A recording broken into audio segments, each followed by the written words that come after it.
Now, the second point that I want to talk about is how do we think about education?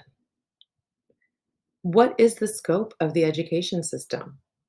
Now, the primary purpose of our education system is to provide individuals with the knowledge, skills, and abilities they need to achieve their full potential and contribute to society in meaningful ways and lead successful and productive lives.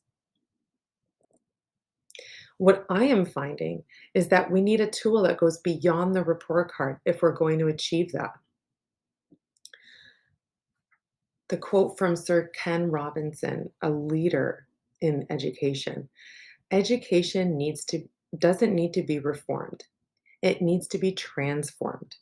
The key is not to standardize education, but to personalize it, to build achievement on discovering the individual talents of each child, to put students in an environment where they want to learn and where they can naturally discover their true passions.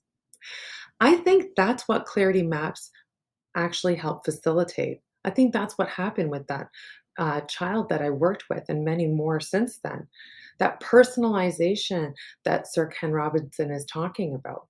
It's a tool to help us access and unlock their potential and discover their true passions. We need to be developing whole humans beyond just their mental and physical abilities.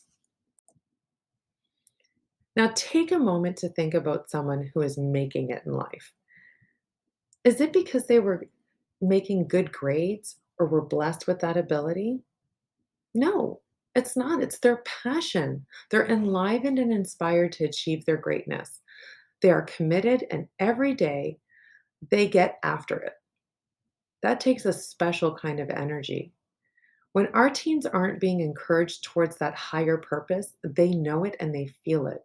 The proof shows itself when they disengage from their educational experiences. It may be failing them because their own self awareness is growing and things may not be lining up.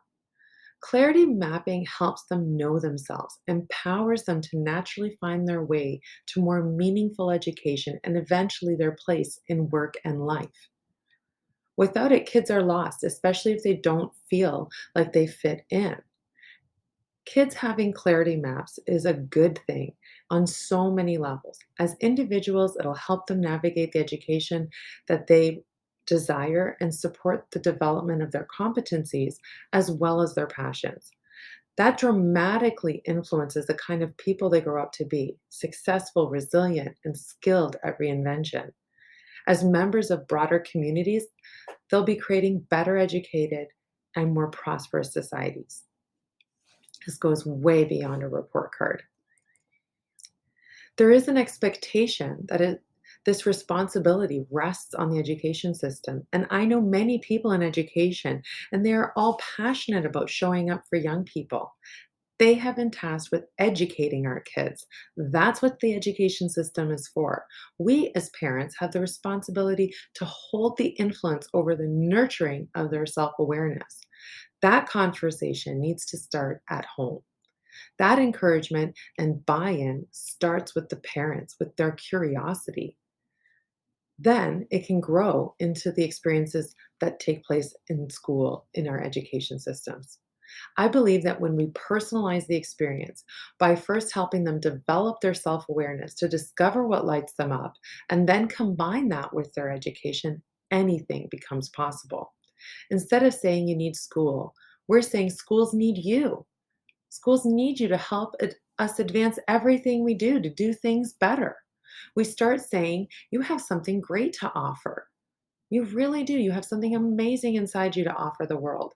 What is it? We want to know. We need to be getting curious in this conversation to find clarity, to learn who they are. Then we can ask, where does this fit in the world, in our society? And what kind of education are they going to need to get there? This personalization is a game changer. It lowers the stress and anxiety by shifting away from knowing to exploring. Nothing is wasted in that experience. Now, there's three questions to ask yourself on this education side of things. On the scale of 1 to 10, where are you with your view of personalizing education? If you were to change your thinking in this area, what impact could it have on your team? Can you commit to shifting your thinking in this area more?